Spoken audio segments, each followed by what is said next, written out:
राम जेठमलानी और Harshad Mehta press conference में बैठे थे। हर्षद ने कहा कि उन्होंने इस देश के प्रधानमंत्री पीवी नरसिम्हा राव को पर्सनली 1 करोड़ रुपए दिए हैं। With this kind of a crowd and this kind of a heat, yes, the money was paid to the Honorable P.V. Narasimha Rao, the Prime Minister of India. 1992 में स्कैम बाहर आने से कुछ दिन पहले ही हर्षद मेहता ने इनकम टैक्स डिपार्टमेंट को advance में ही 26 करोड़ रुपए दे दिए। इंडिया में उस टाइम सबसे ज्यादा इनकम टैक्स अंबानी या टाटा बिरला का नहीं बल्कि हर्षद मेहता का जा रहा था। It is not a Harshad Mehta scam. It is a P.V. Narasimha Rao scam. Harshad Mehta और अनिल अंबानी एलिवेटर से साथ में उतरते हैं, जहां से नीचे आकर दोनों अपनी कारों का इंतजार कर रहे थे। तभी हर्षद की टोयोटा लेक्सस आती है। अनिल अंबानी ने इस कार को बड़ी एडमिरेशन के साथ देखा और उसकी तारीफ की। तभी हर्षद ने गाड़ी की चाबियां अनिल अंबानी के हाथ में दे दी और कहा कि रख लो, ये तुम्हारी हुई। जिस किसी भी कंपनी के शेयर पर हर्षद ने हाथ रख दिया, उस शेयर के दाम रॉकेट की तरह उड़ने लगते। लोग लाइन लगाकर उस कंपनी के शेयर खरीदने के लिए कूद पड़ते। छत्तीसगढ़ के रायपुर में जो लड़का मिडिल क्लास में भी नहीं आता था बल्कि लोअर मिडिल क्लास में आता था, उसने कुछ ही साल के भीतर मुंबई में एकदम प्राइम लोकेशन पर 15,000 स्क्वायर फीट का सी फेसिंग अपार्टमेंट खरीद लिया। नरीमन पॉइंट जैसी टॉप की जगह पर एक बड़ा सा ऑफिस बना लिया। उसकी गैराज में 24 से ज्यादा कारें थी और एक से बढ़कर एक। हर्षद मेहता ने कहा कि वे राजीव गांधी के घर यानी 10 जनपद पर गए, जहां राजीव गांधी उनसे मिले। उनके पास पैसों से भरा हुआ एक सूटकेस था जिसे कांग्रेस पार्टी का एक आदमी ले जाता है। अभी हर्षद मेहता स्कैम के बारे में बाहर किसी को नहीं पता था। हर्षद ने 10 दिन के भीतर ही आरबीआई के 499 करोड़ प्लस 170 करोड़ रुपए लौटा दिए। मात्र 6.35 करोड़ रुपए का पेमेंट बचा था। अगले दिन हर्षद इसे भी चुकाने जा रहे थे, लेकिन किसी ने यह खबर बाहर लीक कर दी और अगले दिन टाइम्स ऑफ इंडिया अखबार में एक बड़ी सी हेडलाइन छपती है कि it is India's biggest financial scam. Harshad is a hero. Fraud. Every single penny belongs to the people of India. Harshad Mehta. नमस्कार, मैं श्याम मीरा सिंह। 1971 में एक 16 साल का लड़का छत्तीसगढ़ के रायपुर जिले में मौजूद हॉली क्रॉस हाई स्कूल में अपनी टीचर्स और स्टूडेंट्स के लिए जीना मुश्किल कर देता है। वो क्लास में तरह तरह की प्रैंक करता और अपना होमवर्क भी नहीं करता था। उसे लेकर मिल रही शिकायतों के बाद प्रिंसिपल ने उस लड़के को बुलाकर कहा कि वो अपने पिता को बुला कर लाए। अगले दिन वो लड़का एक आदमी को लेकर प्रिंसिपल ऑफिस पहुंचता है और कहता है कि मेरे पिता शहर में नहीं हैं, इसलिए चाचा को लेकर आया हूं, ये मेरे चाचा हैं। उसके बाद क्लास में जाकर ये लड़का अपनी सेखी वगारने लगता है कि कैसे उसने टीचर और यहां तक कि प्रिंसिपल को भी बेवकूफ बना दिया। वो आदमी वास्तव में उसका अंकल नहीं था, लेकिन एक लड़का जाकर ये बात टीचर को बता देता है। इस बार प्रिंसिपल सीधा उसके पिता को बुलाती हैं और इन शिकायतों से तंग आकर उसके पिता उसे अपनी दुकान पर बिठा देते हैं। उसके बाद वो कभी स्कूल वापस पढ़ने नहीं जाता और प्राइवेट एग्जाम से ही स्कूल पास करता है। इस लड़के का नाम था हर्षद मेहता। हर्षद की जिंदगी की शुरुआत अपने पिता की दुकान को सुबह 8 बजे खोलने से शुरू होती। उसका क्रिकेट खेलना, दोस्तों से मिलना सब बंद करवा दिया गया था। हर्षद मेहता का जन्म 29 जुलाई 1954 के दिन मुंबई में हुआ। हर्षद के पिता शांतिलाल मेहता मूलतः गुजरात के राजकोट की एक जैन फैमिली से आते थे, लेकिन वे कपड़े के व्यापार के लिए मुंबई शिफ्ट हो जाते हैं। इसलिए हर्षद के जीवन के शुरुआती 9 साल बॉम्बे में गुजरते हैं। लेकिन एक बीमारी के चलते हर्षद के पिता शांतिलाल को साल 1964 में अपने कपड़े का बिजनेस बेचकर बॉम्बे से छत्तीसगढ़ के रायपुर में शिफ्ट होना पड़ता है।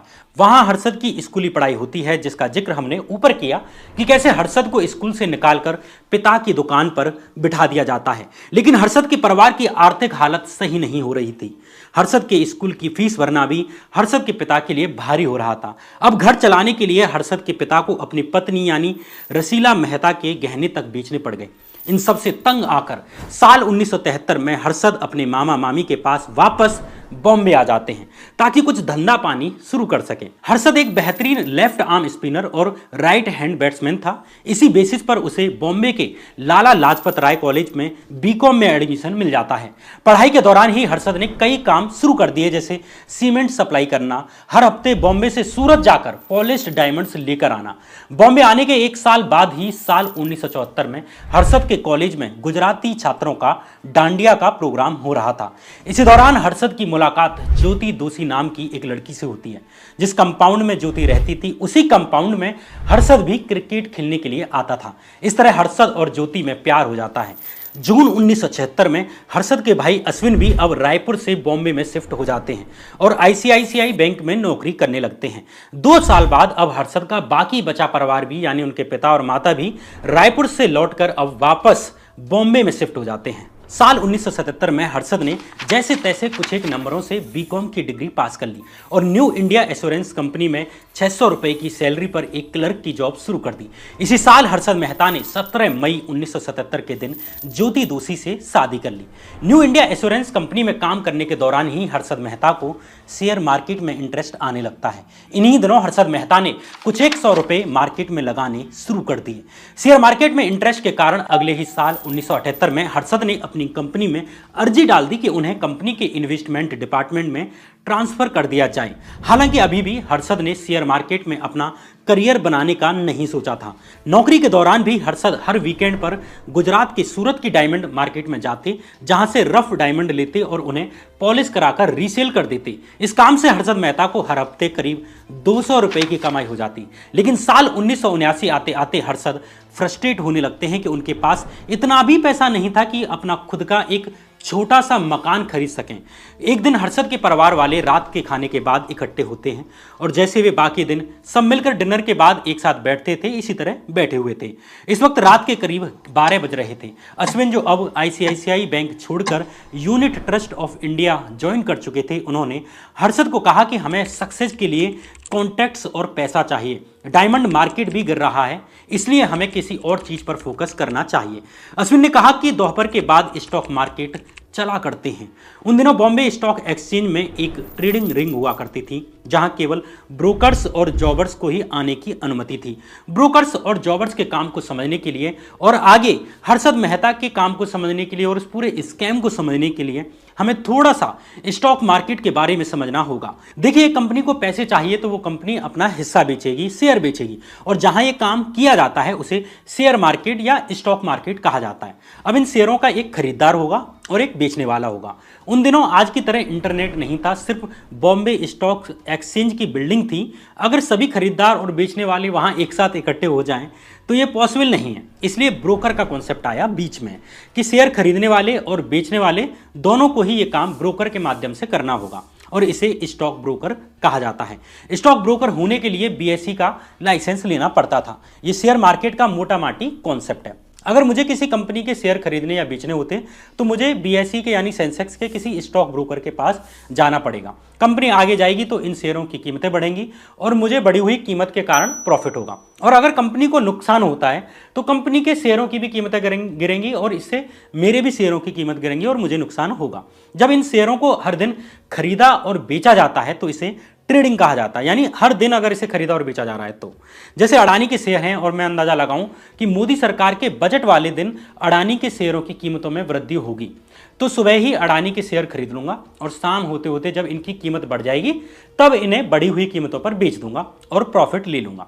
अभी ये काम ऑनलाइन ऐप्स के माध्यम से होता है। पहले ये काम बॉम्बे स्टॉक एक्सचेंज में मौजूद एक ट्रेडिंग रिंग में होता था। इस ट्रेडिंग रिंग में ही सबसे बड़ी भूमिका होती थी जॉबर्स और ब्रोकर्स की, क्योंकि इनको ही वहां आने जाने की अनुमति थी। जहां ब्रोकर्स जनता और कंपनियों और बड़ी संस्थानों की तरफ से शेयर खरीदता और बेचता है, वहीं जब ये काम एक ही दिन के भीतर के अंदर करना होता है तो ब्रोकर की तरफ से जॉबर्स नाम के आदमियों को काम पर रखा जाता है।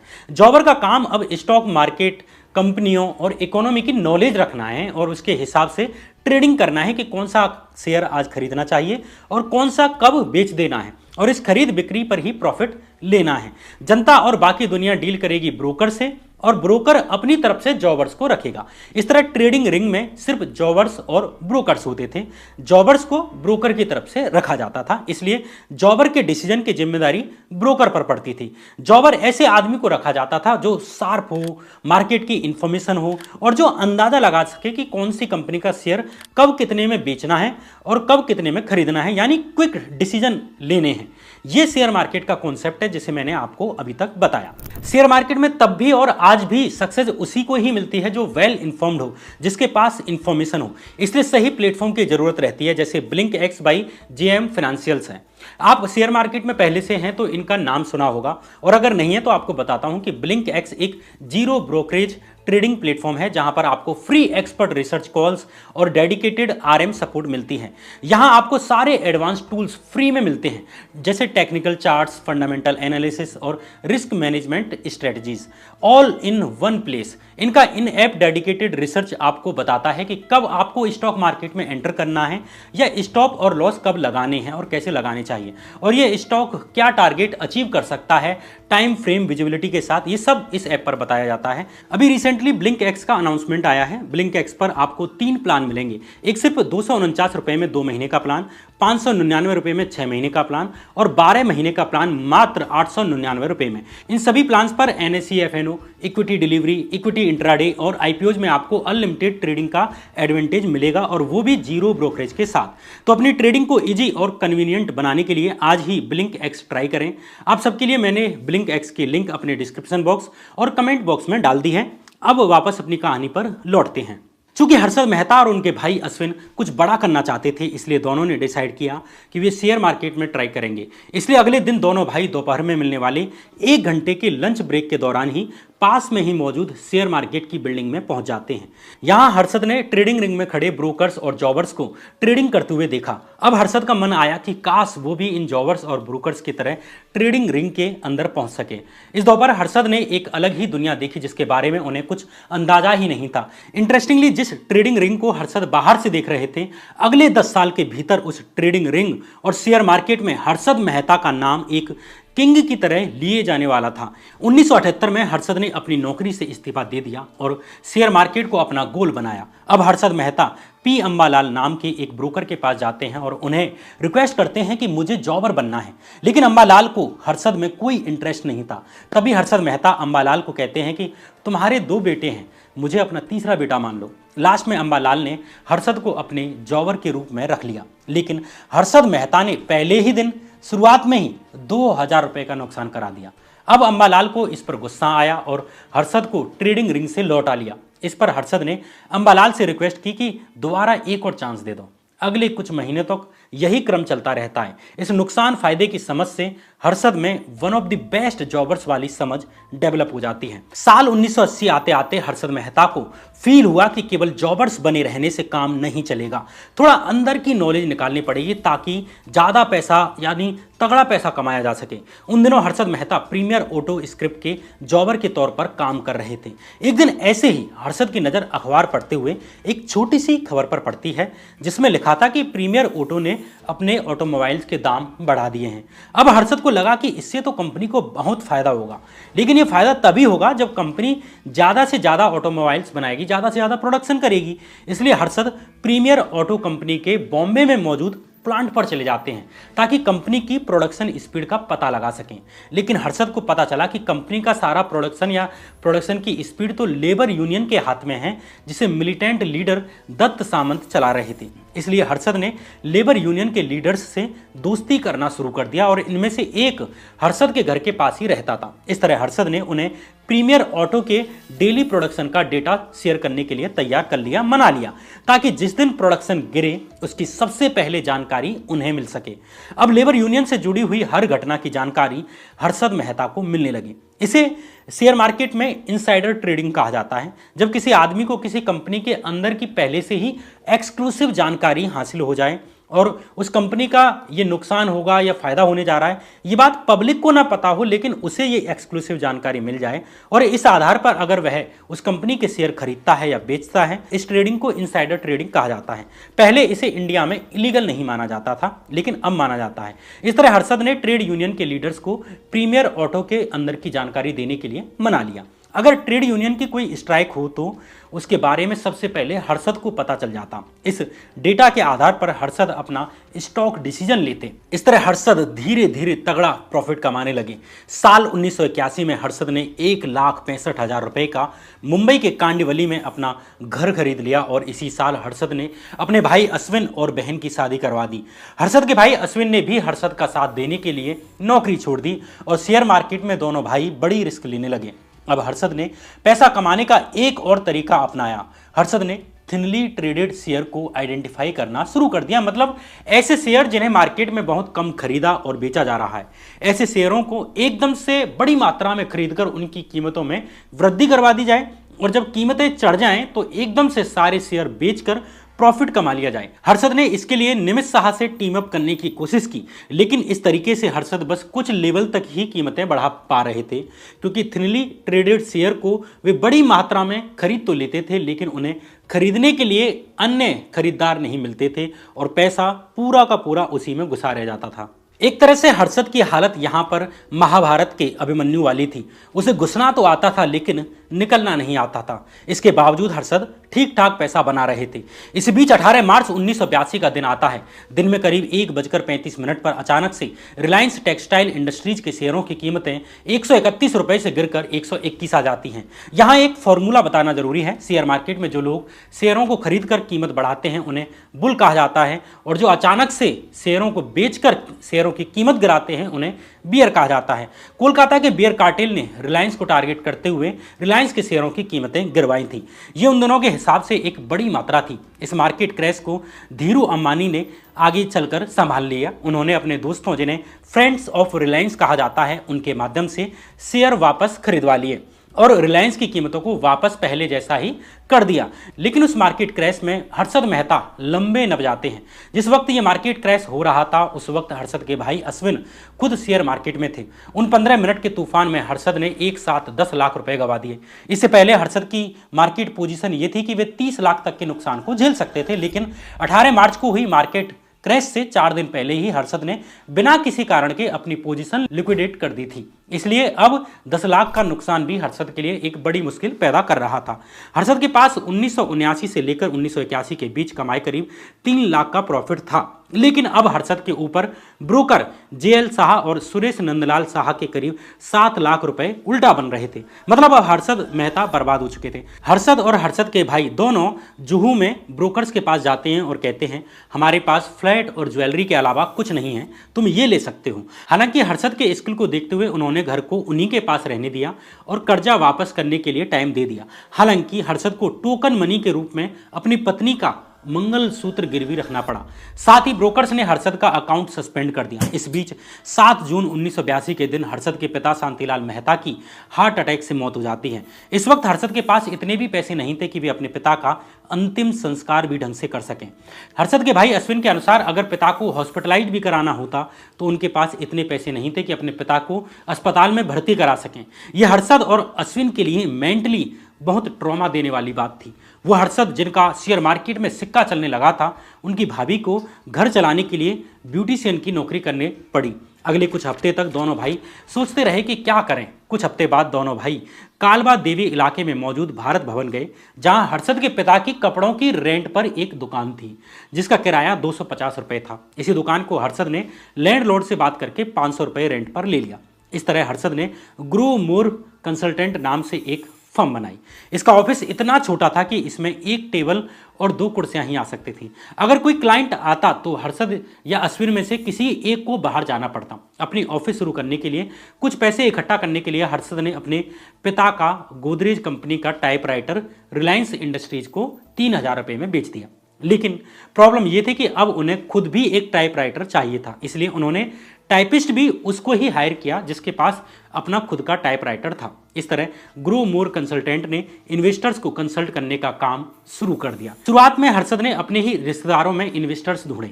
अश्विन के ससुर पीसी शाह ने उन्हें 4 लाख रुपए दिए और एक सीए एचआर ध्रुव ने उन्हें 1 लाख रुपए दिए। इन कुछ लाख पैसों से हर्षद ने दोबारा से शेयर खरीदना शुरू कर दिया। हर्षद की नजर सबसे पहले चाय की कंपनियों के स्टॉक्स पर जाती है। चाय के दाम 3-4 रुपए प्रति किलोग्राम बढ़ चुके थे, लेकिन ये बढ़ोतरी चाय के शेयर प्राइसेस में नहीं दिख रही थी। चाय के जो स्टॉक्स थे उनके शेयर प्राइस नहीं बढ़े थे। हर्षद ने चाय के शेयर बड़ी संख्या में खरीदना शुरू कर दिया और अचानक से चाय कंपनियों के शेयर के दाम बढ़ने लगे। इससे हर्षद को हर महीने 1500 और 2000 रुपये ब्रोकरेज में आने लगे। धीरे धीरे हर महीने ये मुनाफा बढ़ने लगा। इस प्रॉफिट के दम पर हर्षद ने अपना कालबा देवी का ऑफिस स्टॉक एक्सचेंज बिल्डिंग के पास ही एक बड़े ऑफिस में शिफ्ट कर लिया। इस तरह साल 1984 में हर्षद ने बॉम्बे स्टॉक एक्सचेंज का एक मेंबरशिप कार्ड भी खरीद लिया और खुद ही ब्रोकर बन जाते हैं। यह हर्षद के सपने के पूरे होने जैसा था। इसी वक्त 31 अक्टूबर 1984 के दिन इंदिरा गांधी की हत्या हो जाती है और अस्थायी तौर पर राजीव गांधी को उसी शाम देश का प्रधानमंत्री बना दिया जाता है। चूंकि राजीव गांधी अचानक से प्रधानमंत्री बने थे, इसलिए उनकी इकोनॉमिक पॉलिसीज को लेकर सोच क्या है, इस बारे में बहुत लोगों को बहुत अधिक जानकारी नहीं थी। इसी बीच हर्षद मेहता की नज़र इंडिया टुडे के एक आर्टिकल पर पड़ती है। अब हर्षद मेहता राजीव गांधी को ऑप्टिमिस्ट होकर देखने लगे। हर्षद ने प्रेडिक्ट किया कि पक्का इकोनॉमी में एक बड़ा बूम आने वाला है। हर्षद को महसूस हुआ कि ये once in a lifetime opportunity है, इसलिए हर्षद ने एक के बाद एक शेयर खरीदने शुरू कर दिए। हर्षद ने Castrol, southern petrochemical industries corporation और ज्वारी एग्रो के शेयर बड़ी मात्रा में खरीद डाले। इंदिरा की मौत के बाद हुए 1984 के चुनावों में राजीव गांधी की बड़ी जीत होती है। राजीव गांधी के नेतृत्व में कांग्रेस को 541 सीटों में से 414 सीटें आती हैं और राजीव गांधी दोबारा से प्रधानमंत्री बन जाते हैं। इस तरह राजीव के आने के बाद इकोनॉमी बढ़ती गई और हर्षद मेहता का प्रॉफिट दिन प्रतिदिन बढ़ता गया। इसी दम पर हर्षद ने नरीमन पॉइंट पर एक और बड़ा ऑफिस ले लिया। लेकिन जैसे ही हर्षद आगे बढ़े, वैसे ही उनकी राइवलरी, दुश्मनियां बढ़ती चली गई। मनु मानेक उस वक्त के सबसे बड़े ट्रेडर्स में से एक थे, जो बॉम्बे सेंसेक्स को कंट्रोल करते थे। मनु मार्केट में एक बियर कार्टेल चलाते थे, यानी नीचे लाते थे मार्केट को, शेयर के प्राइस नीचे गिराते थे और उससे प्रॉफिट कमाते थे। जबकि हर्षद शेयर्स के दाम उठाकर पैसे कमाते थे, यानी कि वे एक बुल ट्रेडर थे। 1985 का साल हर्षद मेहता के जीवन का एक बड़ा साल साबित होने जा रहा था। Grow more's portfolio management skills की हर तरफ चर्चा होने लगी। लोग अब लाइन लगाकर ग्रो मोर के साथ पैसा इन्वेस्ट करने लगे।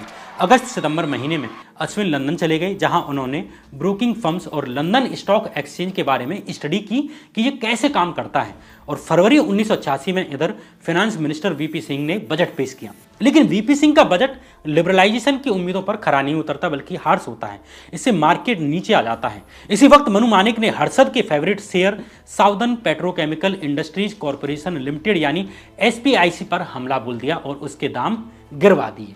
इससे अब हर्षद को तगड़ा नुकसान हुआ।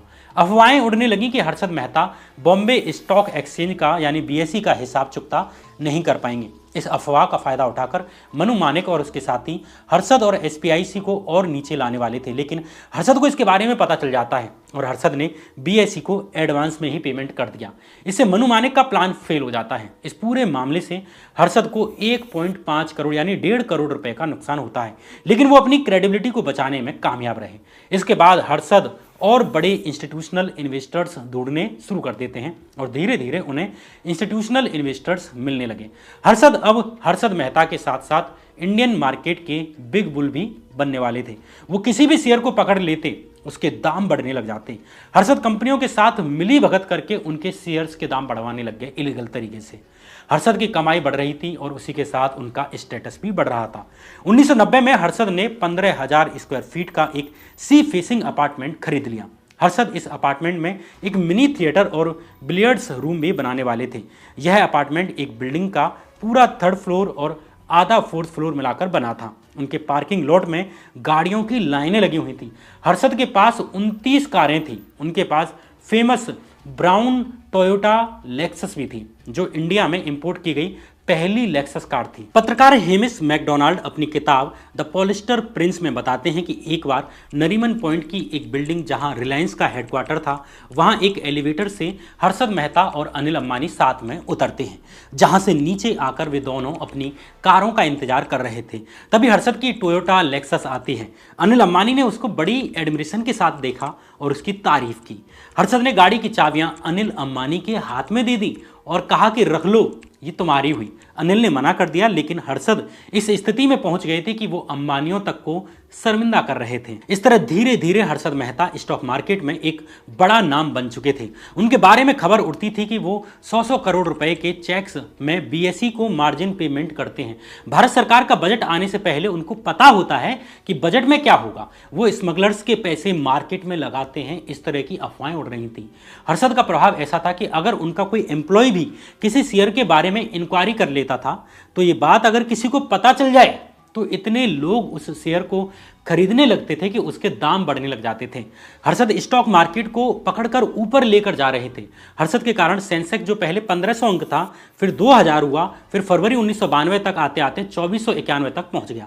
बजट आने से पहले ही हर्षद ने बिग बुल पोजीशन ले ली थी और 2 महीने के भीतर सेंसेक्स को 4467 तक पहुंचा दिया। सुनने में यह आंकड़ा शायद आपको बड़ा ना लगे, लेकिन शेयर मार्केट पर नजर रखने वाले जानते हैं कि यह कितना बड़ा नंबर है। हर्षद ने रिलायंस शेयर्स का भी दाम 130 और 40 से सीधे 370 और 390 तक पहुंचा दिया। अब बड़े बड़े बिजनेसमैन हर्षद को अपने स्टॉक्स का दाम बढ़वाने के लिए कांटेक्ट करने लगे। अंदर ही अंदर हर्षद उनके साथ डील करते और उनके शेयरों की कीमतें बढ़वा देते। साल 1991 आते आते हर्षद दुनिया की सबसे बड़ी ब्रोकरेज फर्म मैरिल लिंच से कंपीट कर रहे थे। हर्षद ने उनकी 1990 और 91 की एनुअल रिपोर्ट पढ़ी और पाया कि उसकी कमाई 2000 करोड़ रुपए के आसपास थी। हर्षद का मानना था कि वो मैरिल लिंच को भी बीट कर सकते हैं, लेकिन मैरिल लिंच के पास तो 4000 एम्प्लॉयज थे और 200 ऑफिसेज थे, तब जाकर वो 2000 करोड़ रुपए कमा पा रहे थे। और हर्षद के पास मात्र 200 एम्प्लॉयज थे, तब भी वो 1000 करोड़ रुपए की कमाई तक पहुंच चुके थे। अब हर्षद ने एक पब्लिसिटी कैंपेन का भी सहारा लिया। उन्होंने एड कंपनी यानी लिंटाज के साथ मिलकर अखबारों के फ्रंट पेज पर एक एड दिया जिसमें लिखा था कि Harshad Mehta is a lawyer, यानी हर्षद मेहता झूठे हैं, क्योंकि वो जितना प्रॉमिस करता है अपने क्लाइंट्स को उससे ज्यादा कमा कर देता है। फरवरी 1992 में इंडिया की सबसे बड़ी बिजनेस मैगजीन बिजनेस इंडिया और सबसे नई बिजनेस मैगजीन यानी कि बिजनेस टुडे ने हर्षद मेहता को अपने कवर पेज पर छापा। साथ में खबर छपी कि हर्षद मेहता इंडिया के सबसे बड़े टैक्स पेयर हैं। हर्षद मेहता सिर्फ पैसा नहीं कमा रहे थे, बल्कि वो एक आइकन बनते जा रहे थे।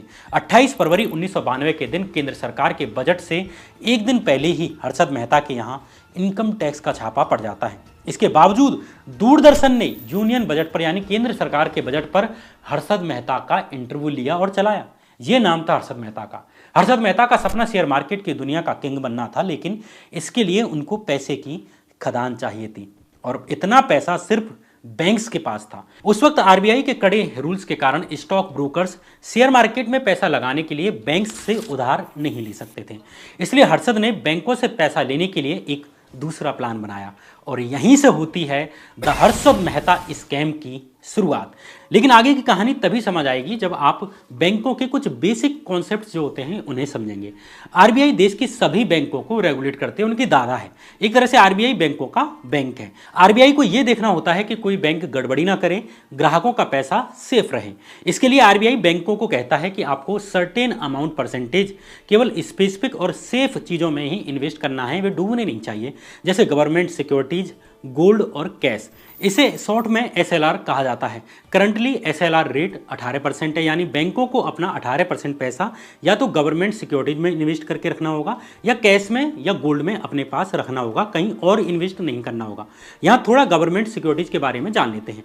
दरअसल जैसे कंपनियों को पैसे की जरूरत होती है तो वे शेयर मार्केट में अपनी कंपनी के शेयर बेचकर जनता से पैसा लेते हैं, वैसे ही जब गवर्नमेंट को पैसे की ज़रूरत होती है तो सरकार भी अपने बॉन्ड जारी करती है और कहती है कि अगर आप इन बॉन्ड्स को इतने रुपए में खरीदेंगे तो इतने दिन बाद आप इसे वापस इतने रुपए में बेच सकते हैं। मानकर चलिए कि एक गवर्नमेंट बॉन्ड आपको 80 रुपए में मिलेगा, जिसे आप 1 साल बाद 100 रुपए में बेच सकते हैं, यानी 20 रुपए आपको बच जाएंगे। ये मोटा माटी कॉन्सेप्ट है गवर्नमेंट सिक्योरिटीज का। आरबीआई बैंकों को गवर्नमेंट सिक्योरिटीज में इन्वेस्ट करने के लिए इसलिए कहती है क्योंकि एक तो ये सेफ इन्वेस्टमेंट है और दूसरा इस बहाने सरकार को भी पैसे मिल जाते हैं और कस्टमर्स को भी एक सेफ प्रॉफिट मिल जाता है। सरकार इस पैसे का इस्तेमाल डेवलपमेंट के कामों में करती है। इस तरह हर बैंक को आरबीआई की गाइडलाइन के अनुसार एक फिक्स एसएलआर रखना, मेंटेन करना होता है। लेकिन इस कारण बैंकों का एक बड़ा हिस्सा गवर्नमेंट सिक्योरिटीज और आरबीआई के इन रिजर्व्स को मैनेज करने में ही निकल जाता है। इससे बैंक को कोई ज़्यादा इनकम नहीं होती थी और गवर्नमेंट सिक्योरिटीज में इन्वेस्ट करने से उन्हें मामूली सा ही फायदा मिलता था, जबकि बैंक चाहते थे कि इस रखे हुए पैसे से, यानी ये जो रिजर्व है, उससे कुछ इनकम भी आए। इसके अलावा एसएलआर मेंटेन करने के चक्कर में बैंकों के पास लोन देने के लिए पैसे नहीं बचते थे, इन्वेस्ट करने के लिए कम पैसा बचता था। लेकिन यहाँ एक लूप होल था, वो ये कि बैंकों को ये एसएलआर हर दिन नहीं दिखाना होता था, बल्कि हफ्ते के एंड जैसे कि शुक्रवार को दिखाना होता था कि हाँ, हमने एसएलआर मेंटेन किया हुआ है। और इसी लूप होल का बैंकों ने फायदा उठाया और आगे चलकर इसी लूप होल का फायदा हर्षद मेहता उठाते हैं और बैंकों के अरबों के पैसे को अपने काम के लिए इस्तेमाल करते हैं। दरअसल बैंकों में आपस में भी लोन लेने का चलन होता है। जब किसी बैंक को बड़ा पेमेंट करना हो या कोई काम हो तो बैंक आपस में लोन लेती हैं और इसे रेडी फॉरवर्ड कहा जाता है। ये लोन अधिकतम 15 दिन के लिए ही लिया जा सकता है। इसमें बैंक्स अपनी गवर्नमेंट सिक्योरिटीज जमा करके दूसरी बैंक से पैसे ले सकती हैं, जिन्हें उन्हें एक सर्टेन अमाउंट पर 15 दिन के भीतर किसी भी दिन वापस करना होता है। इससे बैंकों को मौका मिल गया कि जो गवर्नमेंट सिक्योरिटीज उनके पास ऐसे ही पड़ी थी, अब वे उन्हें गिरवी रखकर दूसरी बैंकों से लोन ले सकती थी, पैसा ले सकती थी। और अब आरबीआई को जब एसएलआर का स्टॉक दिखाना होता था तो सामने वाली बैंक को पेमेंट करके अपनी सिक्योरिटी वापस ले ली और आरबीआई को अपना स्टॉक दिखा दिया कि हमारे पास गवर्नमेंट सिक्योरिटीज हैं। इस तरह बैंकों में आपस में प्रॉफिट कमाने के लिए इन सिक्योरिटीज का ट्रेड शुरू हो जाता है। इसकी सामान्य सी प्रोसेस ये थी कि एक बैंक दूसरे बैंक से लोन लेने के लिए कॉन्टैक्ट करेगा, जिसे रेडी फॉरवर्ड कहा जाता है।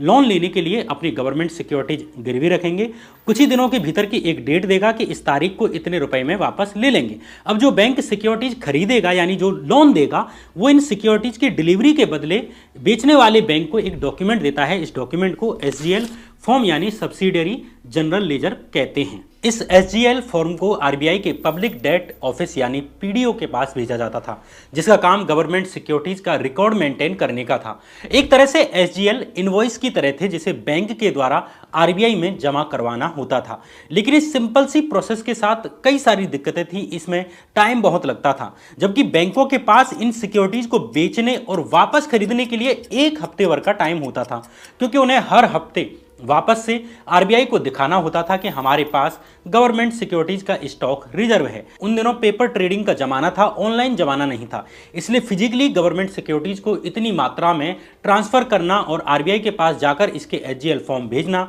फिर इन्हें वापस करना, वापस पेमेंट करना, ये सब टाइम टेकिंग काम था। इसलिए कुछ बैंक्स ने इसका एक सिंपल सा फॉर्मूला निकाला और वो कॉन्सेप्ट था ब्रोकर का। मतलब एक बैंक जिसे अपनी गवर्नमेंट सिक्योरिटीज बेचनी है और कुछ दिन के लिए पैसे उधार लेने हैं, तो वो किसी ब्रोकर को अपनी सिक्योरिटीज दे देगी। ये ब्रोकर किसी दूसरी बैंक के पास इन सिक्योरिटीज को बेच देगा और उनसे आए पैसे को सेलर बैंक को दे देगा और बीच में अपना छोटा सा कमीशन ले लेगा। अब बैंक्स को आरबीआई के पास जाकर बार बार एसजीएल जमा करवाने की जरूरत नहीं थी, लेकिन फिजिकली सिक्योरिटीज तो अभी भी देनी थी और लोन जल्दी लेना होता था। इसलिए बैंकों ने बैंक रिसीट्स देना शुरू कर दिया। यह भी एक तरह से रसीद होती थी। इसमें यह होता था कि हाँ, हमें लोन दे दीजिए, हमारे पास आपकी सिक्योरिटीज गिरवी रखी हैं और 1-2 दिन में सिक्योरिटीज भेजते हैं। इससे बैंक को लोन जल्दी मिल जाता था और बैंक 1-2 दिन बाद आराम से सिक्योरिटीज ट्रांसफर करती रहती थी। इससे बैंक्स का टाइम बच जाता था और उन्हें पैसा जल्दी मिलने लगा। लेकिन इसी लापरवाही में ही गड़बड़ की शुरुआत होती है और इसी गड़बड़ का फायदा उठाया हर्षद मेहता ने। हर्षद मेहता ने बैंक ऑफ कराड़ और मेट्रोपॉलिटन कोऑपरेटिव बैंक जैसी छोटी बैंकों के अधिकारियों के साथ साठगांठ कर ली। इन बैंक अधिकारियों ने हर्षद के साथ मिलकर फर्जी बैंक रिसीट्स क्रिएट करना स्टार्ट कर दिया। मतलब इनके पास ही नहीं, लेकिन फिर भी सामने वाले बैंक को बैंक रिसीट्स जारी कर देंगे और पैसे उधार ले लेंगे। उधार देने वाली बैंक को लग रहा है कि उसके पास बैंक रिसीट्स हैं, उसने सिक्योर्ड लोन दिया है, जबकि उसने अनसिक्योर्ड लोन दिया हुआ होता था। इंटरेस्टिंगली हर्षद ने बैंक अधिकारियों से साठगांठ करके ये पैसा फेक बैंक रिसीट्स देने वाली बैंक को दिए जाने की बजाय अपने ही खाते में लेना शुरू कर दिया और इस पैसे का इस्तेमाल स्टॉक मार्केट में करने लगे। अब अपनी नॉलेज के दम पर स्टॉक मार्केट से प्रॉफिट कमाया और वापस से अपनी बैंकों को पैसा वापस कर दिया और बैंक उस दूसरी बैंक को जिसे उसने फर्जी बैंक रिसीट दी थी और लोन दिया था, उसका पेमेंट कर देगी और लोन लेने वाली बैंक भी खुश, उसने भी कुछ ही दिन में पैसा कमा लिया और फेक बैंक रिसीट्स देने वाली बैंक और उसके अधिकारी भी खुश, क्योंकि उन्होंने हर्षद से मोटा पैसा ले लिया। इस साठगांठ में हर्षद के पास बैंक्स के फंड्स का अनऑथराइज्ड एक्सेस था। इससे हर्षद मेहता को शेयर मार्केट को पूरी तरह कंट्रोल करने का पावर मिल गया। चूंकि हर्षद मेहता बैंक्स के अरबों रुपए एक साथ स्टॉक मार्केट में लगा रहे थे, जिस भी कंपनी के चाहे उस कंपनी के शेयर एक साथ करोड़ों रुपए में खरीद लेते, मार्केट में उस कंपनी की वैल्यू बढ़ जाती, उसके शेयरों की कीमतें बढ़ जाती। हर्षद के कारण सेंसेक्स काफी अधिक बढ़ने लगा और हर्षद का प्रॉफिट भी सिर्फ अप्रैल 1991 से मई 1992 के बीच ही बीएसई सेंसेक्स 4 गुना बढ़कर यानी 1200 से 4467 तक चला गया। लेकिन सवाल यह है कि आखिर हर्षद मेहता स्कैम का खुलासा हुआ कैसे, हर्षद मेहता पकड़े कैसे गए। दरअसल 31 मार्च 1992 को 91 और 92 का जो फाइनेंशियल ईयर खत्म होने वाला था, इसलिए एसबीआई बैंक को अपने साल भर के कारोबार के डॉक्यूमेंट्स आरबीआई के पास जमा कराने थे। इसी बीच एसबीआई के डिप्टी एमडी सीएल खेमानी ने एसबीआई के फंड्स मैनेजमेंट डिपार्टमेंट के deputy general manager RL Kamat से कहा कि वो फरवरी के एंड तक एसबीआई के स्टॉक में मौजूद गवर्नमेंट सिक्योरिटीज का मेल मिलाप कर लें, हिसाब किताब लगा लें, ताकि उसकी सिक्योरिटीज के स्टॉक को रिजर्व बैंक के पीडीओ यानी पब्लिक डेट ऑफिस से मैच किया जा सके। खेमानी ये काम फरवरी के एंड तक ही पूरा कर देना चाहते थे, ताकि मार्च वाले महीने में सिर्फ उसी एक महीने की सिक्योरिटीज का ही हिसाब किताब रखना पड़े। लेकिन एक हफ्ता बीत जाता है, कामत ने सिक्योरिटीज का लेखा जोखा दिया ही नहीं। इस पर खेमानी ने कामत पर जोर डालना शुरू कर दिया। कामत ने कहा कि एसबीआई की बॉम्बे मेन ब्रांच इसमें टाइम लगा रही है और 4-5 दिन और मांग रही है। फाइनेंशियल ईयर बीत जाता है, लेकिन एसबीआई की बॉम्बे मेन ब्रांच सिक्योरिटीज का हिसाब किताब नहीं भेजती। 6 अप्रैल की शाम बॉम्बे ब्रांच का एक आदमी आकर सीएल खेमानी की ऑफिस में स्टेटमेंट देकर चला जाता है। चूंकि अब तक घर जाने का टाइम हो चुका था, इसलिए खेमानी ने इस स्टेटमेंट को नहीं देखा और एक प्लास्टिक के फोल्डर में रख दिया।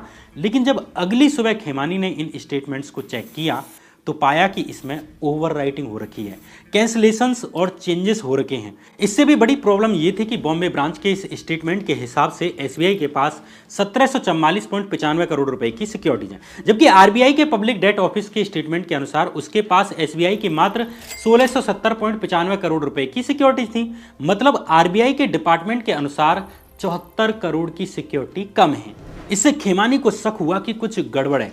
अब सीएल खेमानी को शक होता है, इस कारण वे अपने असिस्टेंट मैनेजर टीपीएन राव को बॉम्बे ब्रांच जाकर इस मिसमैच का कारण पता करने की कहते हैं। साथ ही उन्हें एसबीआई के स्टेटमेंट को आरबीआई के रिकॉर्ड से भी क्रॉस चेक करने का निर्देश भी देते हैं। इस गड़बड़ के ऊपर टीपीएन राव बॉम्बे ब्रांच की सिक्योरिटीज डिवीजन में काम करने वाले जूनियर मैनेजमेंट ग्रेड ऑफिसर यानी आर सीतारमण से मिलते हैं, जो कि बॉम्बे ब्रांच में काम करते थे, जिनका काम एसबीआई के हेड ऑफिस से मिलने वाले निर्देश के अनुसार ब्रांच में ट्रांजैक्शंस करना था, सिक्योरिटीज का काम देखना था। अब टीपीएन राव सीतारमण से कहते हैं कि मेरे साथ आरबीआई के पीडीओ डिपार्टमेंट चलो। शुरू में सीतारमण आनाकानी करते हैं कि आप ही चले जाओ, लेकिन अंत में आरबीआई के पीडीओ ऑफिस जाने के लिए तैयार हो जाते हैं, जो कुछ ही मिनट की दूरी पर मौजूद था। यहां सीतारमण टीपीएन राव को आरबीआई के कुछ क्लर्क से मिलवा देते हैं और खुद वापस लौटाते हैं, क्योंकि उन्हें अगले ही दिन अपने बेटे के मुंडन के लिए 7 दिन की छुट्टी के लिए बॉम्बे से तमिलनाडु के पलानी के लिए निकलना था। इधर टीपीएन राव को कुछ जेन्युइन छोटी छोटी मिस्टेक्स मिली, जिन्हें उन्होंने सही करा लिया। लेकिन तभी उनके सामने एक ऐसी एंट्री आती है जिससे टीपीएन राव का दिमाग हिल जाता है। टीपीएन राव ने देखा कि पीडीओ के खाते में एसबीआई के सिक्योरिटीज अकाउंट का बैलेंस मात्र 1170.95 करोड़ रुपए है, जबकि बॉम्बे ब्रांच ने हेड ऑफिस को जो पीडीओ का स्टेटमेंट भेजा था उसमें सिक्योरिटीज का बैलेंस 1670.95 करोड़ रुपए लिखा हुआ था। मतलब और 500 करोड़ रुपए का अंतर। दरअसल बॉम्बे ब्रांच में किसी ने 1170 करोड़ में जो एक है उसको 6 में बदलकर 1670 कर दिया था। इस तरह अब एसबीआई और आरबीआई के पीडीओ के खाते में अंतर जो है 74 करोड़ से बढ़कर 574 करोड़ रुपए हो गया। यानी एसबीआई की 574 करोड़ रुपए की सिक्योरिटीज गायब थी। इसका कारण पता करने के लिए टीपीएन राव अगले दिन यानी 10 अप्रैल को दोबारा बॉम्बे ब्रांच पहुंचते हैं, लेकिन सीतारमण पहले ही 7 दिन की छुट्टी पर तमिलनाडु के पलानी के लिए निकल चुके थे। यहां सामने आया कि ये जो भी गड़बड़ हुई है वो 14 दिसंबर को किए गए एक ट्रांजैक्शन की वजह से हो रही है, जिसके लिए एसबीआई ने पंजाब नेशनल बैंक और स्टेट बैंक ऑफ सौराष्ट्र को पेमेंट कर दी है, लेकिन उसे सिक्योरिटीज मिलने का कंफर्मेशन करने वाले सब्सिडियरी जनरल लेजर यानी एसजीएल फॉर्म नहीं मिले हैं। इसके साथ ही एक और चीज सामने आई, सीतारमण द्वारा की गई ये एंट्रीज भी फ्रॉड थी। मतलब जो दिखाया गया है कि पंजाब नेशनल बैंक और स्टेट बैंक ऑफ सौराष्ट्र को एसबीआई की तरफ से पेमेंट कर दिया गया है, वो पैसा दरअसल इन बैंकों के पास गया ही नहीं था, जबकि सीतारमण ने एसबीआई की हेड ऑफिस यानी कामत से कहा था कि उन्होंने ऐसा किया है। अब सवाल उठा कि आखिर ये पैसा बैंकों के पास नहीं गया तो ये कहाँ गया? ये पैसा गया था एक ब्रोकर के पास जिसने ये डील कराई थी। अब सवाल आया कि ये ब्रोकर कौन है, और जवाब निकला हर्षद मेहता। इस शॉकिंग इन्फॉर्मेशन को जानने के बाद खेमानी और टीपीएन राव दोनों वापस एसबीआई की सेंट्रल ऑफिस आ जाते हैं। यहां खेमानी ने एसबीआई के एमडी यानी अपने बॉस पीवी सुब्बा राव को कॉल किया और पूरे स्कैम के बारे में बताया। खेमानी ने सुब्बा राव से पूछा कि क्या हमें एफआईआर करवानी चाहिए। इस पर सुब्बा राव ने कहा कि हमें सबसे पहले अपने पैसे को रिकवर करवाना चाहिए। अब खेमानी और सुब्बा राव ने डिसाइड किया कि पहले बॉम्बे ब्रांच में सिक्योरिटीज का काम देखने वाले सीतारमण को ढूंढना चाहिए, जो कि पलानी में घूम रहे हैं। सीतारमण 7 दिन की छुट्टी पर अपने बेटे के मुंडन के लिए तमिलनाडु के पलानी के लिए पहले ही निकल चुके थे, इसलिए सीतारमण को वापस लाने के लिए एसबीआई ने अपने लोगों को पलानी भेज दिया। और इधर सीएल खेमानी और एसबीआई के मैनेजिंग डायरेक्टर सुब्बा राव जाकर एसबीआई के चेयरमैन एमएन गुईपुरिया से मीटिंग करते हैं, जिसमें 2 बातें सामने आई। पहली कि बॉम्बे ब्रांच ने जो ट्रांजैक्शन किए हैं वो सेंट्रल ऑफिस के इंस्ट्रक्शन से अलग थे। दूसरी, सिक्योरिटीज में जो मिसमैच था वो 14 दिसंबर को हर्षद मेहता के जरिए किए गए ट्रांजैक्शंस के कारण था। इसके कारण यह क्लियर हो चुका था कि सीतारमण और हर्षद मेहता दोनों मिले हुए हैं। इस तरह 11 अप्रैल को सीएल खेमानी ने हर्षद मेहता को ऑफिस बुलाया। इधर एसबीआई के अधिकारी सीतारमण को पलानी से वापस ले आए। सीतारमण पहले कहते हैं कि उनके पास पीएनबी और एसबीएस के एचजीएल्स मौजूद हैं, लेकिन हेड ऑफिस आकर खेमानी के सामने पलट जाते हैं और कहते हैं कि उनके पास बैंक रिसीट्स हैं। बाद में वे इससे भी पलट जाते हैं और कहते हैं कि बैंक रिसीट्स उनके पास नहीं, हर्षद मेहता के पास हैं। 11 अप्रैल को हुई बातचीत में हर्षद ने भी यही बात कही कि हर्षद ने कहा कि उनके ऑफिस को इनकम टैक्स डिपार्टमेंट ने सील किया हुआ है, इसलिए अभी वे इन ट्रांजैक्शन से रिलेटेड बैंक रिसीट्स को नहीं दिखा सकते, लेकिन बाद में दिखा देंगे। इसी बीच 21 मार्च को हर्षद मेहता के जरिए किया गया 170 करोड़ रुपए का एक और ट्रांजैक्शन गड़बड़ निकलता है। एसबीआई ने इसका पेमेंट कर दिया था, लेकिन उसे सिक्योरिटीज नहीं मिली थी। अब हर्षद पर एसबीआई के 499 करोड़ और 170 करोड़ रुपए के 2 ट्रांजैक्शन सेट्स के पैसे बकाया थे। यहां आप सोच रहे होंगे कि पहले 574 करोड़ रुपए की गड़बड़ थी और अब 499 करोड़ की क्यों बता रहा हूं। दरअसल बाद में हुए हिसाब किताब से यही निकला कि हर्षद पर एसबीआई के 499 करोड़ रुपए बन रहे हैं। चूंकि अब 170 करोड़ का एक और ट्रांजैक्शन निकला, इसलिए अब हर्षद के ऊपर एसबीआई के 499 करोड़ रुपए प्लस 170 करोड़ रुपए बन रहे थे। अब खेमानी ने कहा कि इनकम टैक्स डिपार्टमेंट ने आपके ऑफिस को सील कर रखा है, वो आपकी प्रॉब्लम है। पहले एसबीआई के पैसे वापस करो और बाद में बैंक रिसीट्स दिखाते रहना। अब हर्षद के लिए इतने पैसे एक साथ जुगाड़ करना इतना आसान नहीं था। हर्षद ने सबसे पहले 13 अप्रैल को एएनजेड ग्रिंड लीज बैंक का 243.18 करोड़ रुपए का चेक एसबीआई को दे दिया। इसके बाद 18 अप्रैल को हर्षद ने ग्रिंड लीज बैंक के ही 142 करोड़ रुपए के कुल 3 चेक एसबीआई को दे दिए। फिर 20 अप्रैल के दिन 160 करोड़ रुपए और 21 अप्रैल को 5 करोड़ रुपए दे दिए। इस तरह हर्षद ने एसबीआई का लगभग सारा पैसा वापस कर दिया। अब केवल 6.35 करोड़ रुपए का एक पेमेंट बकाया था। एक दिन और एसबीआई को उसका सारा पैसा मिल जाता और हर्षद मेहता बच जाते। लेकिन हर्षद मेहता के एसबीआई ऑफिस में एक ही हफ्ते के भीतर 2 बार जाने की खबर पर अंदर ही अंदर बातें होने लगी। ये सब गॉसिप एक एसबीआई के एक फॉर्मर एम्प्लॉय के पास पहुंच जाती हैं और वो टाइम्स ऑफ इंडिया के रिपोर्टर सुचेता दलाल को ये जानकारी दे देता है। इस तरह 23 अप्रैल 1992 के दिन टाइम्स ऑफ इंडिया अखबार के फ्रंट पेज पर एक खबर छपती है, broker asked to square up रुपए 500 करोड़। इस खबर में हर्षद मेहता का नाम नहीं लिखा गया था और उन्हें सिर्फ बिग बुल कहा गया था। टाइम्स ऑफ इंडिया की इस खबर ने इस मामले को, जिसे एसबीआई अभी अंदर ही अंदर निपटा रही थी, उसे पब्लिक डोमेन में ला दिया। इस मामले को लेकर 29 और 30 अप्रैल को संसद में जमकर हंगामा होता है। फाइनेंस मिनिस्टर मनमोहन सिंह ने ऐलान किया कि आरबीआई इस घोटाले की जांच करेगी।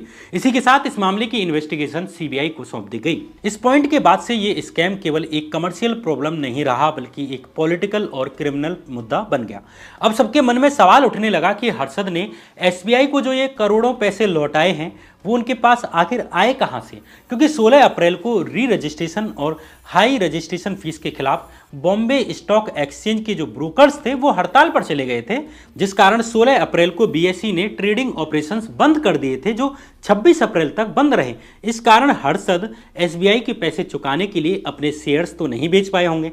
तो सवाल उठा कि आखिर हर्षद ने ये पैसे चुकाए कहां से। इस सवाल का जवाब अब बहुत ज़्यादा हैरान करने वाला था, क्योंकि हर्षद मेहता ने ये पैसे अपनी जेब से नहीं दिए थे, बल्कि एक तरह से ये पैसे आरबीआई से ही फ्रॉड तरीके से उठाकर एसबीआई को दे दिए थे। दरअसल हर्षद ने ग्रिंडलेज बैंक के अकाउंट से एसबीआई को 574 करोड़ रुपए दिए थे। इन 574 करोड़ में से 489.75 करोड़ रुपए आरबीआई की fully owned subsidiary national housing bank के चेक से आए थे, जो उन्होंने सिक्योरिटीज ट्रांजैक्शन के लिए ग्रिंडलेज बैंक के नाम पर जारी किए थे। लेकिन ग्रिंडलेज बैंक की जगह हर्षद के अकाउंट में क्रेडिट कर दिए, जबकि नेशनल हाउसिंग बैंक के पास ये सिक्योरिटीज थी ही नहीं। इसे दोबारा से समझते हैं। हर्षद ने ग्रिंडलेज बैंक में साठगांठ की और अब ग्रिंडलेज बैंक और नेशनल हाउसिंग बैंक जो आरबीआई की बैंक है उनके बीच में हर्षद ने एज ए ब्रोकर एक डील कराई। ग्रिंडलेज बैंक ने फेक बैंक रिसीट्स के आधार पर नेशनल हाउसिंग बैंक से लोन ले लिया और ये कहकर कि हमारे पास सिक्योरिटी जमा है या गिरवी है। इस लोन से नेशनल हाउसिंग बैंक से जो पैसा ग्रिंडलेज बैंक को मिलना था वो हर्षद को दे दिया गया, जबकि ग्रिंडलेज बैंक के पास ये सिक्योरिटी थी ही नहीं। इस तरह हर्षद ने ग्रिंडलेज बैंक के बहाने आरबीआई के नेशनल हाउसिंग बैंक से पैसा लेकर एसबीआई को चुका दी। इसके अलावा इसी महीने हर्षद पर मारुति उद्योग लिमिटेड से भी पैसे अपने अकाउंट में डालने के आरोप लगे। इसी बीच 1 मई को इंडियन एक्सप्रेस ने एक रिपोर्ट में बताया कि कैसे यूको बैंक ने भी हर्षद मेहता की मदद की थी और हर्षद ने इस पैसे का इस्तेमाल रिलायंस इंडस्ट्रीज समेत कई कंपनीज के शेयर प्राइसेस को बढ़ाने के लिए किया था। उन दिनों रिलायंस विदेश में अपनी इक्विटी इश्यू करने की प्लानिंग कर रही थी और हर्षद ने उसके 10 लाख शेयर्स खरीदकर उसके शेयर्स की कीमत मात्र 8 दिन के भीतर ही 235 रुपए से 400 रुपए पर पहुंचा दी थी। हर्षद मेहता स्कैम के कारण आरबीआई गवर्नर ने सभी बैंकों से अपने बैंक रिसीट्स मैच करने और आउटस्टैंडिंग क्लियर करने को कहा। साथ ही मामले की जांच के लिए एक कमेटी भी बना दी। 14 मई को सीबीआई ने हर्षद के बैंक अकाउंट्स फ्रीज कर दिए और उनके असेट्स जब्त कर लिए। 19 मई को जब बैंक्स अपने बैंक रिसीट्स मैच करने के लिए बैठे तो सामने आया कि स्टैंडर्ड चार्टर्ड बैंक के पास सबसे अधिक आउटस्टैंडिंग बैंक रिसीट्स हैं, यानी कि बैंक ऑफ कराड़ ने उसे 225 करोड़ रुपए और मेट्रोपॉलिटन कोऑपरेटिव बैंक ने 530 करोड़ रुपए के बैंक रिसीट्स इश्यू किए हुए थे। इसी तरह कैन बैंक फाइनेंशियल सर्विस के पास बैंक ऑफ कराड़ के 425 करोड़ रुपए के बैंक रिसीट्स थे। वहीं कैन बैंक म्यूचुअल फंड के पास कराड़ के 103 करोड़ रुपए के एसजीस थे। ये सभी बैंक रिसीट्स फर्जी थी जिन्हें बिना किसी सिक्योरिटीज के जारी किया गया था।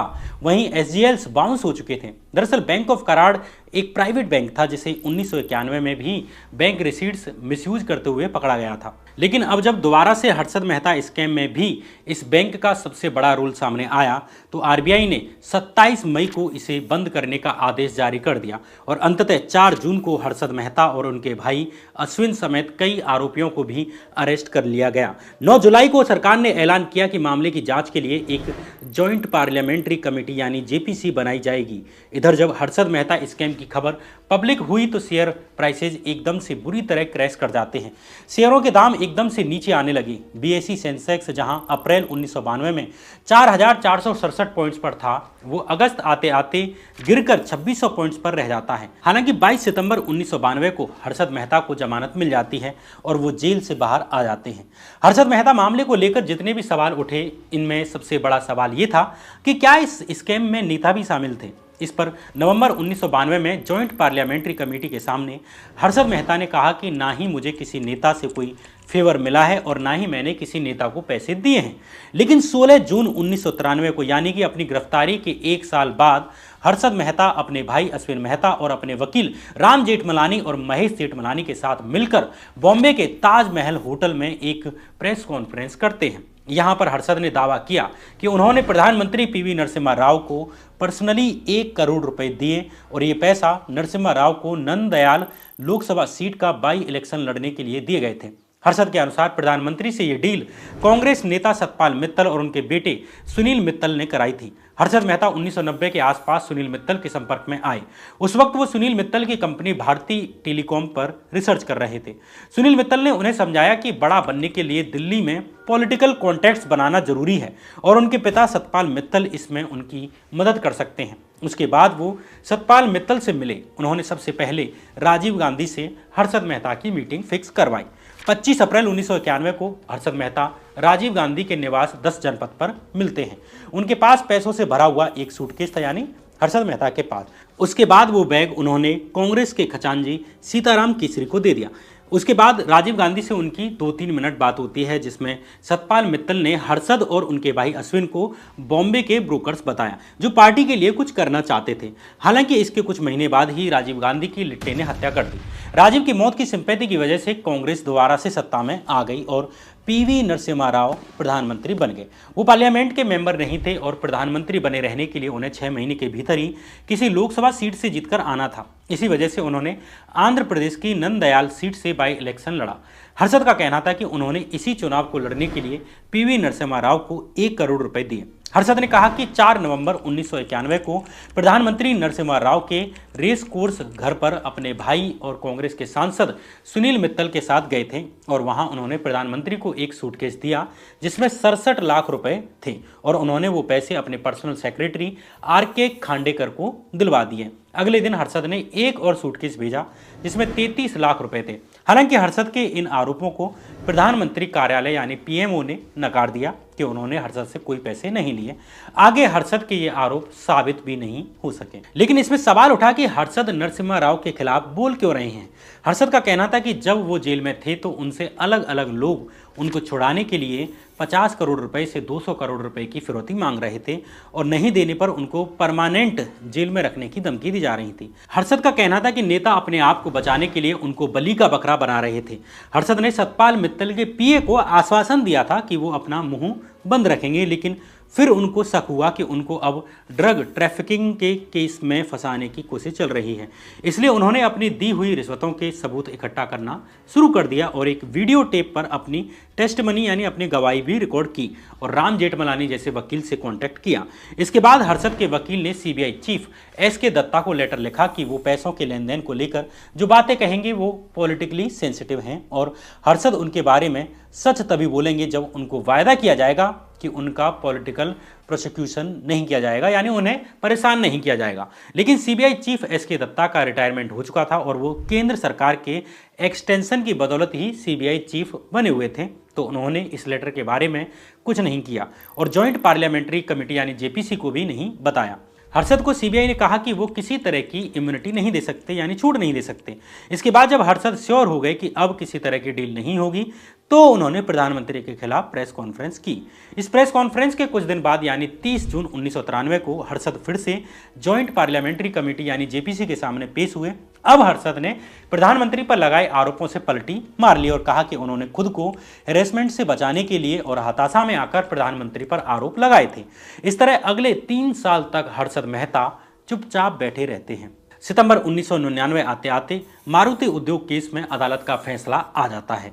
कोर्ट ने हर्षद को 38 करोड़ रुपए की हेराफेरी का दोषी मानते हुए 5 साल की सजा सुनाई इस केस में। इसके अलावा अब सेबी ने भी हर्षद पर लाइफ टाइम बैन लगा दिया। इधर 9 नवंबर 2001 को हर्षद और उनके दोनों भाइयों को बेनामी शेयर्स में डील करने और फ्रॉड के आरोप में अरेस्ट कर लिया जाता है। हर्षद ने बेल एप्लीकेशन डाली लेकिन कोर्ट ने रिजेक्ट कर दी। इस तरह हर्षद पर कुल 27 केस चल रहे थे। इसी बीच थाने सेंट्रल जेल में बंद हर्षद को 31 दिसंबर की रात लगभग 11 बजे अचानक सीने में दर्द होता है।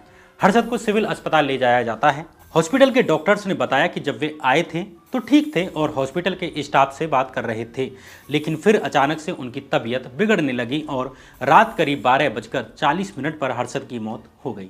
इस तरह इंडियन शेयर मार्केट का पहला सुपरस्टार अपनी आखिरी नींद सो गया। हर्षद मेहता की मौत हुए 24 साल होने को हैं और उनका स्कैम बाहर आए हुए 30 साल से भी ज़्यादा हो चुके हैं। लेकिन जैसे जैसे इंडियन मार्केट में इकोनॉमी में स्टॉक मार्केट का रोल बढ़ा है उतना ही आम जनता का हर्षद मेहता में इंटरेस्ट बढ़ा है। एक तबके के लिए हर्षद मेहता एक स्कैमस्टर हैं, फ्रॉड हैं जिन्होंने सिस्टम की कमियां ढूंढकर उसको अपने फायदे के लिए मैनिपुलेट किया और लाखों लोगों की सेविंग्स को दांव पर लगाया। लेकिन एक दूसरा तबका ऐसा भी उभर रहा है जो हर्षद मेहता को एक सेलिब्रिटी मानता है और उनके प्रति सिंपैथी रखता है। इसका मानना है कि एक आम परिवार से आने वाले आदमी को जो कुछ बड़ा करना चाहता है हमारा सिस्टम उसे सपोर्ट नहीं करता बल्कि उसके लिए मुश्किलें खड़ी करता है। ऐसे में किसी भी आम आदमी के सामने बड़ा बनने के लिए टेढ़ा रास्ता अपनाने के सिवाय कोई और ऑप्शन नहीं बचता और हर्षद ने सिस्टम के लूप होल्स का फ़ायदा उठाकर सिर्फ यही किया। बहुत से लोग ये भी सोचते हैं कि अगर हर्षद की SBI के ऑफिस आने जाने वाली खबर अगर बाहर लीक नहीं होती, या अगर स्टॉक मार्केट में स्ट्राइक नहीं होती जिस वजह से हर्षद अपने शेयर नहीं बेच पाए थे और SBI का पैसा चुकाने में देरी हुई थी, और अगर हर्षद बचा हुआ 6 करोड़ रुपए चुका देते तो क्या होता। फिलहाल हर्षद मेहता की यह कहानी यहीं समाप्त होती है। आपका हर्षद मेहता को लेकर क्या व्यू है? आपकी नज़र में हर्षद मेहता का मतलब क्या है? इसे लेकर एक कमेंट जरूर करें। आखिर में बात BlinkX की। अगर आप शेयर मार्केट में इन्वेस्ट करना चाहते हैं तो वेल इन्फॉर्म्ड रहें, एक्सपर्ट एडवाइस लें और न्यूज़ पढ़ें। अपनी शेयर मार्केट की जर्नी शुरू करने के लिए BlinkX एक अच्छा प्लेटफॉर्म है। लिंक कमेंट बॉक्स और डिस्क्रिप्शन बॉक्स में मैंने डाल दी है। अंत में पर्सनल अपील, वीडियो को लाइक जरूर करें और चैनल को जरूर सब्सक्राइब करें। आपके ऐसा करने से हमें सच में मनोबल मिलता है और इस तरह की वीडियो हम ला पाते हैं। तब तक के लिए बने रहिए इसी चैनल पर। नमस्कार।